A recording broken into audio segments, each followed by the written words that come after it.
Probably the most enduring excitement in the winning of the American West was the conflict with the war-loving Indians of the Plains. Everybody knows about it from the movies, which invariably leave you convinced that it was a good thing for us white hats that the U.S. cavalry arrived in time.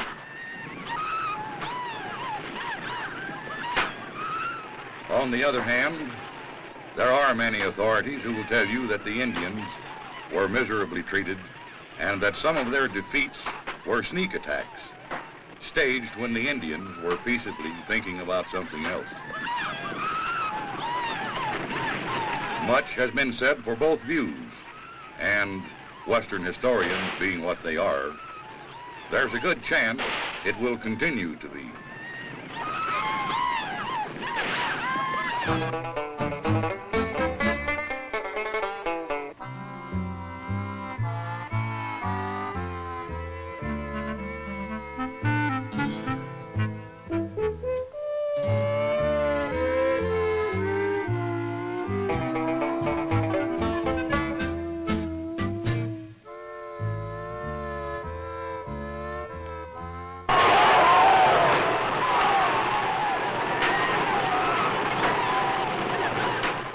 You can't deny that many hardy pioneers never would have made it all the way to California if they hadn't stopped occasionally to kill a few Indians.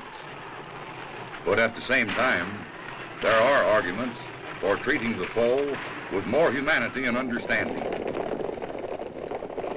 The lack of this, coupled with a natural fear and distrust of the Indian, and an uncommon greed for the lands he possessed, led to many battles in the West.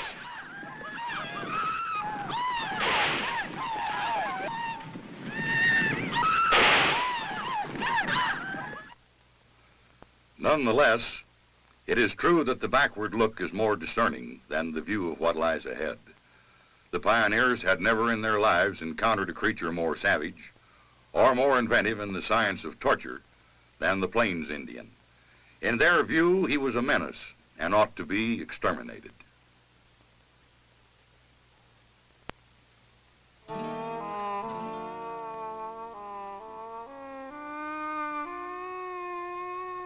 In the end, of course, the Indian lost. And of all the great changes that have marked the West, none has been more complete. The mighty warrior was defeated and dispossessed. The free spirit was broken and confined. If this had not happened in such a primitive time, before the American character developed the need to make restitution for victory, everything might have been different.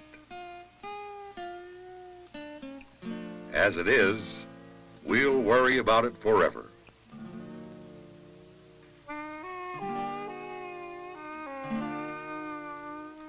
There's no denying that we are indebted to the Indian for much of what we are inclined to attribute to science or other marvels.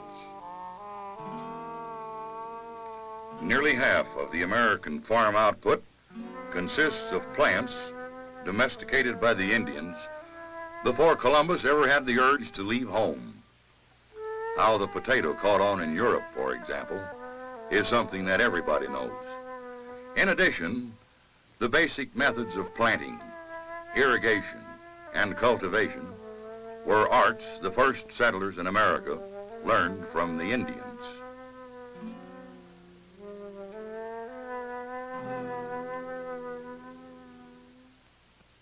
The Mayans in what is now northern Guatemala were superior to the ancient Egyptians and Babylonians in their knowledge of the planets. They knew the essential elements of modern arithmetic 5 centuries before the Hindus came on to the fundamentals of Arabic notation.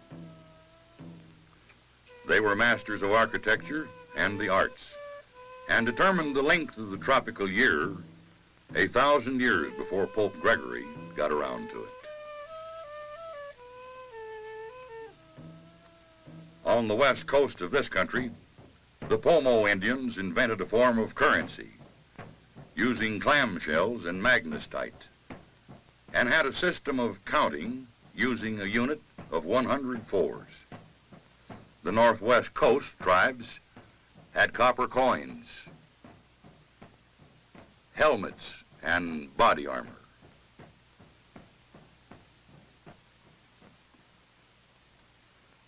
But there is a theory that we owe the Indians much more than any of those things, that the Founding Fathers got from them the idea of states within a state, in which the community was required to respect the right of individuals to be different, and the chiefs were held to be the servants of the people and not the rulers.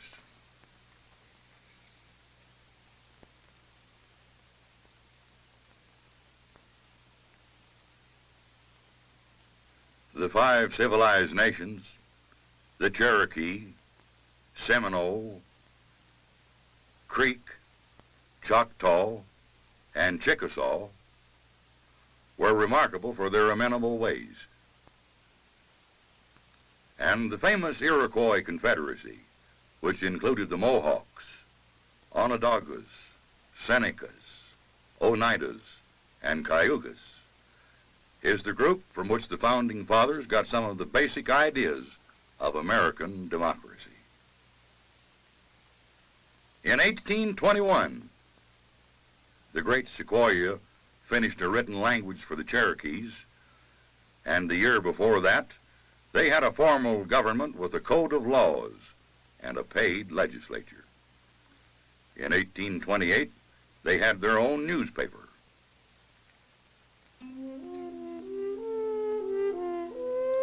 But with minor exceptions, the pioneers who are depicted in the movies as trying to get to the gold of California or Colorado never met a Democrat or an editor. They did encounter a lot of scalp hunters, and the entire philosophy in the West of dealing with the Indians was based on their experience. The dispute with the Plains Indians over who could cross their hunting grounds started a long time before the Pilgrim Fathers landed on our eastern shores.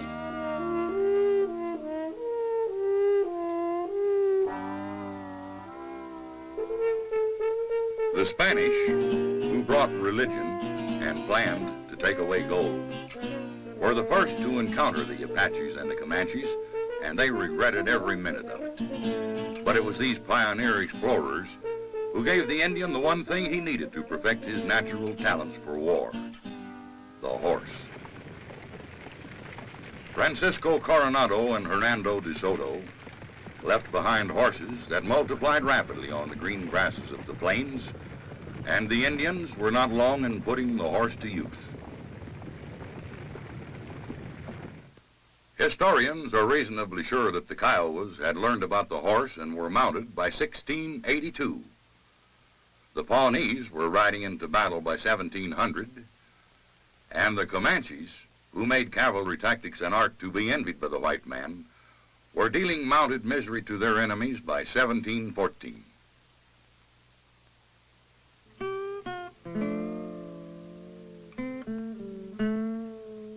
Back of nearly every conflict with the Plains Indians was a treaty, generally broken, that deprived the Indian of property or moved him to an area he didn't like. Add that to the settlers' fear, distrust, and gold fever, and the stage is set for what we have always called the Great Indian Wars.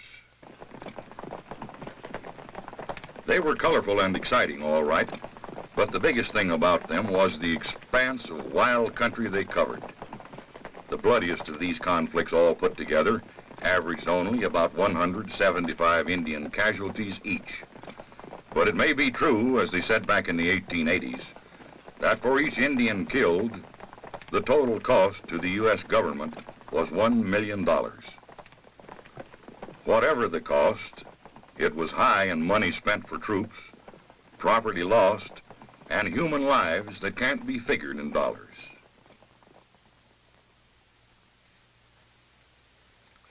Consider, for example, the Modoc War of 1872 and 73.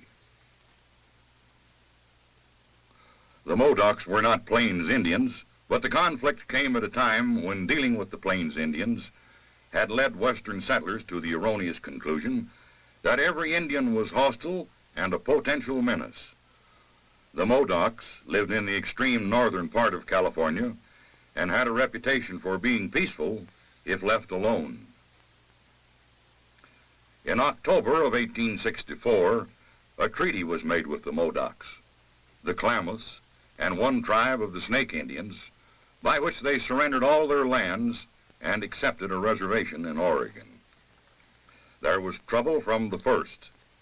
The Klamath Indians made the Modocs' lives unbearable, so the Modocs were moved to another part of the reservation. However, the Klamaths continued to molest them, and the Indian agents selected another site. The Modocs looked at it, didn't like it, and discouraged by poor crops and everything else, said they were going back to their homes.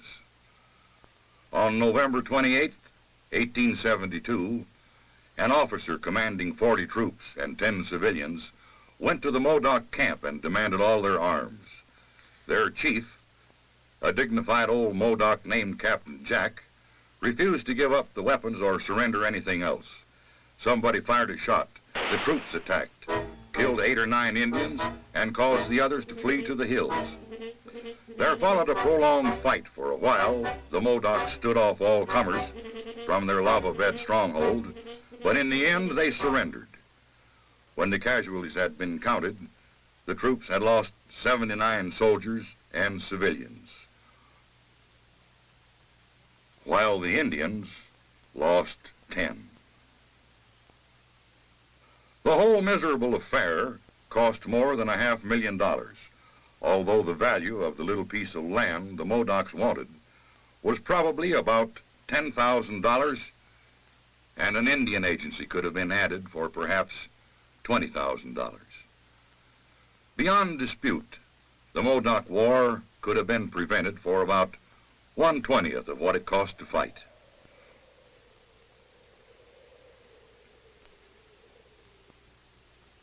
In this electronic age, when you can chat across the country on closed-circuit television and dial any place in the world if your finger holds out, it's hard to imagine a time when there wasn't much communication. But that's the way it was in the early West. It was often discovered that the people exchanging messages weren't talking about the same thing at all, or, worse yet, didn't believe the information. Thus, some part of the troubles with Indians might be blamed on the fact that the people in charge in Washington held views that had little relation to what was actually going on.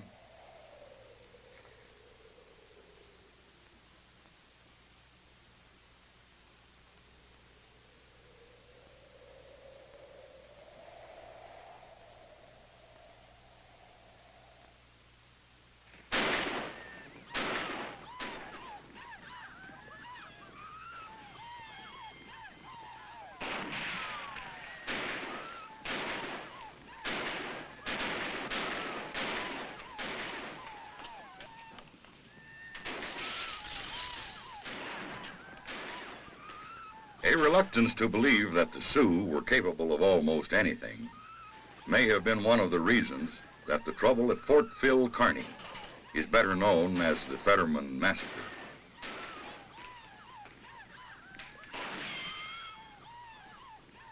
This one grew out of attempts to make a treaty with the Sioux for an unmolested roadway from Fort Laramie to Bozeman, Montana. A commission was sent out to treat with the Sioux in October of 1865, a time when officials in Washington assumed that the whole country was finally at peace. The Civil War was over, the Army had been reduced in numbers, and nobody paid much attention to reports that the Indians were as hostile as ever. So the commission made the treaty without becoming unduly alarmed over the fact that the leading chiefs, notably Red Cloud, were not among the signers. The commissioners tried to get complete agreement, even threatening to punish those who didn't come in to sign, but it appeared difficult for anyone to get exercised over the implied danger from a few Indians.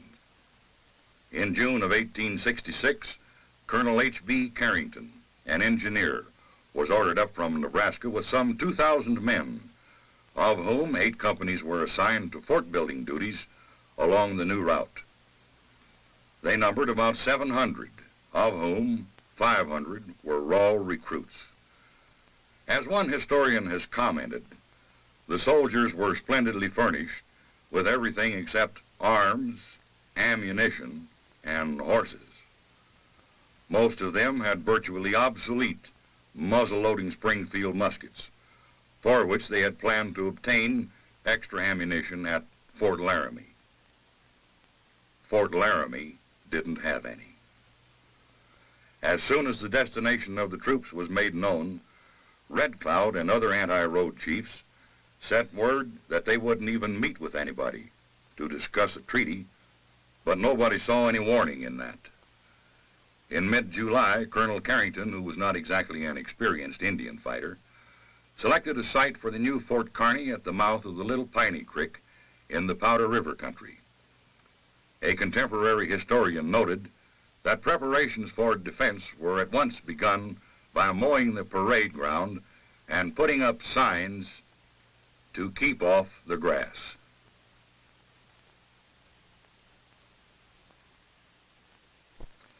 Work began on the fort with detachments of men going daily to the timbered areas, cutting logs and hauling them back. Almost as quickly, the Indians began their harassment. Several soldiers and civilians were killed, and at the end of the month, Colonel Carrington telegraphed for reinforcements. Some attempts were made to fight the Indians. Lieutenant Colonel William J. Fetterman took a small group out to protect a timber party and had to stand off more than 100 Indians before he was rescued. But it was the following month that the roof fell in.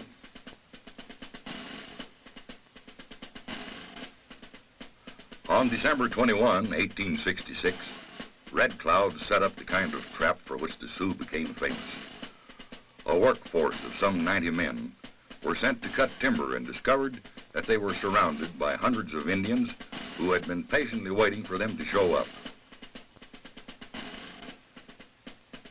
Colonel Fetterman went out with the rescue party and disappeared over a ridge. Firing could be heard, and there was much anxiety at the fort. Another rescue party was sent out under Captain Tennick. But when they reached the top of the ridge, they couldn't see anybody but Indians. When the Sioux decided to go away, the party from the fort descended into the valley and found the bodies of Colonel Fetterman and 65 men within an area of less than 40 square feet. They were naked, scalped, mutilated, and their heads crushed by heavy blows. Years later, the Sioux showed a war club of oak, driven full of nails and spikes, still matted with hair. They said they had used it to beat the soldiers' brains out.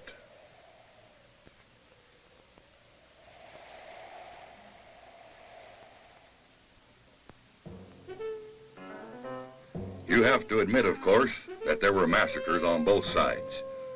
A famous one, known as the Creek Massacre, took place in Colorado in 1864. Probably the most notable thing about this fight is the controversy that has raged among historians for the past 100 years. As a matter of fact, there are many who hold the view that the controversy is far worse than the original disaster. The principal point of argument has always been whether the troops under the command of the very colorful Colonel John M. Shivington, a Methodist preacher turned soldier, were justified in attacking the Indians in the first place. Another worry is that of some 140 Indians killed, only 60 could be classed as warriors. The rest were women and children and old Indians. The Cheyennes and the Arapahoes had been causing trouble ever since their principal chiefs agreed to a treaty in 1861, opening the way for construction of a railroad across their ancestral territory. Their harassment of everybody within range had grown to such an extent by 1864 that Denver and other settlements were virtually isolated. The stage lines quit running. The freight wagons stopped. Flour was up to $40 a sack. And people were abandoning farms and ranches in fear of their lives. Needless to say, the general feeling was that the sooner the Indians were killed off, the better it would be for everybody else. The winter of 1864, when the Indians were not inclined to be as active as usual, seemed to be a likely time. Several lodges of Cheyennes under Black Kettle and some Arapahoes under Left Hand were camped on Sand Creek about 40 miles from Fort Lyon. Some officers at the time contended that the Indians were peaceful, although the other view was that they were just waiting for good weather. In any event, on November 29, 1864, Colonel Shivington and some 750 men attacked and destroyed the camp. The settlers thought he was a hero. Back in the eastern United States, people were inclined to be horrified. There were hearings, investigations, and official reports. And since then, at least 1 million words of disputing views have been added to the controversy. For all practical purposes, it is not settled yet.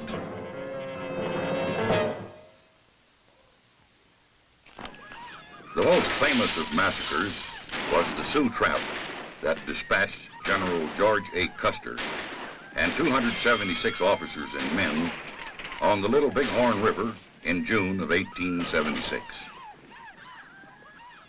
The main cause of this battle was that the Indians had been told the Black Hills of the Dakotas, an area they held to be sacred ground, had to be opened up for the white men who wanted to prospect for gold and build settlements. Recalcitrant Sioux formed up under the leadership of Sitting Bull, and Custer was sent to put down the threat.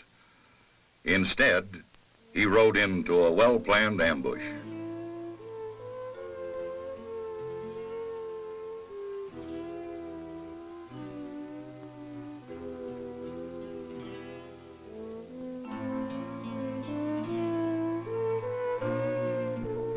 In the retaliatory campaigns that followed, the Sioux suffered defeat after defeat, and Sitting Bull finally fled to Grandmother Land, the Sioux name for Canada.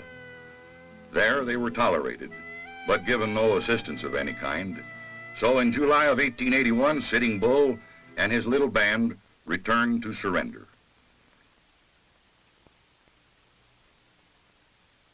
He was sent to the Standing Rock Agency, where on December 15th, 1890, he was killed by an Indian policeman making arrests in the general alarm over the ghost dance movement.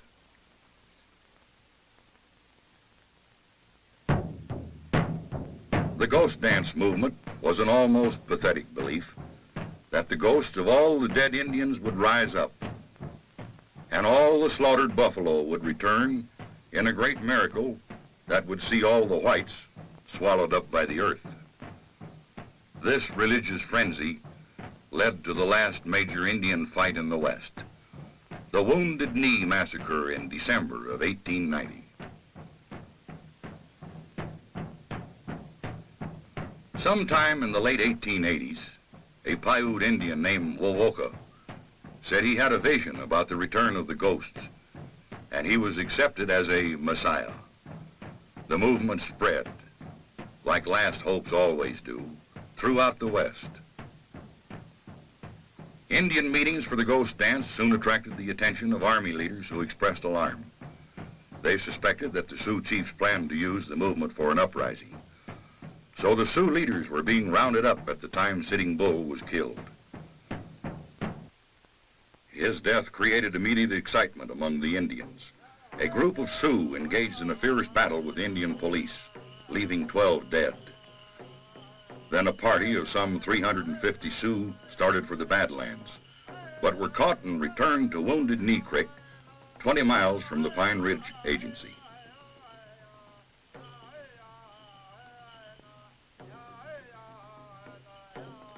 About 450 soldiers, including 8 troops of 7th Cavalry, who still bitterly remembered the Little Bighorn, surrounded the camp and started to disarm the Indians. There was a struggle with one over possession of a rifle. The weapon went off, and then everything broke loose. In a matter of minutes, more than 200 warriors, women and children were killed, and 60 of the troopers lay dead.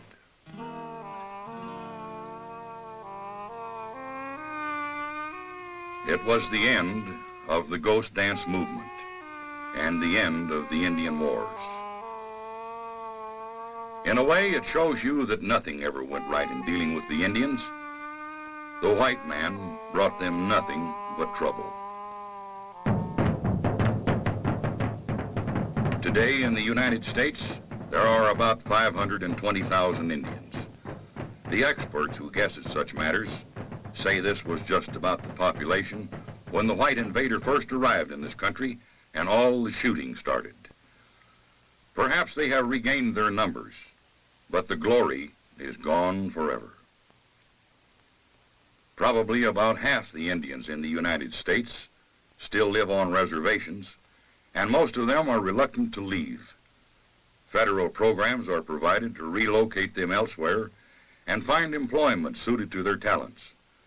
But many who leave soon return to the familiar life of the reservation. It offers little, but it is home. And we learned in enough battles that Indians place a high value on a place to call home. There are thousands of Indians throughout the country who have achieved success and prominence in all fields. But there are many more thousands who live in conditions just this side of poverty. No matter how you look at it, the West has witnessed no greater change. The cowboy has survived, the miner still ekes out a living, and the saloon girl shows virtually no change. But the mighty Indian warrior is gone forever.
This is NET, National Educational Television.